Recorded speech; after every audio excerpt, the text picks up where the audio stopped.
চিচিঙ্গা ভাজা হয়ে গেছে। এবার দেশি ট্যাংরা দিয়ে উচ্ছে দিয়ে পাতলা ঝোল করবো ওই গরমে। তেল গরম হয়ে গেছে, দিয়ে দিছি নুন আর হলুদ, তাতে ফাটবে না। এবার দিয়ে দেবো ট্যাংরা, দেশি ট্যাংরা। মাছ ভাজা হয়ে গেছে লাল লাল করে, তেলের উপর দিয়ে দেবো উচ্ছে ভাজা কমপ্লিট।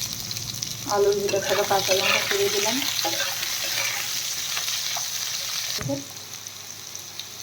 হালকা ভাজা হয়েছে। এক সাইডে আলুটা করে দিয়েছি। আর আসল মশলা হয়েছে এই যে রাঁধুনি ফোড়ন। এটা রাঁধুনি ফোড়ন দিয়ে যত সময় না খাবে তত সময় ভালো লাগবে না। রাঁধুনিটা হয়ে গেছে, এবার দিয়ে দেবো হলুদ। এর রান্নার রেসিপিটা হচ্ছে এটা। আর এই হচ্ছে জিরে আর আদা জল করে রেখেছি, দেওয়ার সঙ্গে সঙ্গে একটা সেন্ট বেরিয়ে গেছে। এই হয়েছে মশলা, আর কিছু না। এই রান্নাটা যে কেউ করতে পারবে। এবার দিয়ে দেবো নুন, স্বাদ মতো নামাক। এবার এটা দিয়ে দিলাম। এতে কী হয় না, যে উচ্ছেটা ভেজে নিলাম, একটু তিতে হবে না, উচ্ছেটা ঠিক মতো ভাজতে হবে।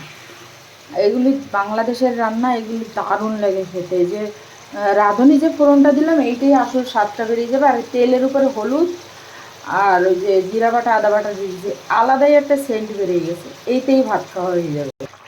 উচ্ছা ভাজা আর এই যে মাছ একসঙ্গে দিয়ে দিচ্ছি। এবার হালকা জল দিয়ে দেবো। যেহেতু জ্যান্ত মাছের ঝোল, একটুখানি জলটা বেশি দিলাম। এখনো ফুটবে, মাছের স্বাদটা বেরোবে। দিয়ে দেবো ঢাকা। ঢাকনা খুলে দেখি হয়ে গেছে তরকারি। হয়ে গেছে, এবার নামিয়ে দেবো। চিচিঙ্গা ভাজা, জ্যান্ত ট্যাংরা দিয়ে উচ্চ আলুর ঝোল, আর এই হচ্ছে দেশি চিকেন বানিয়েছে, পুরো কষা কষা। কত রসুন দিয়েছে দেখো।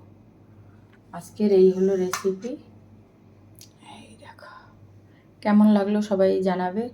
ভালো লাগলে লাইক শেয়ার কমেন্ট বেশি বেশি করে করবে। Tata bye.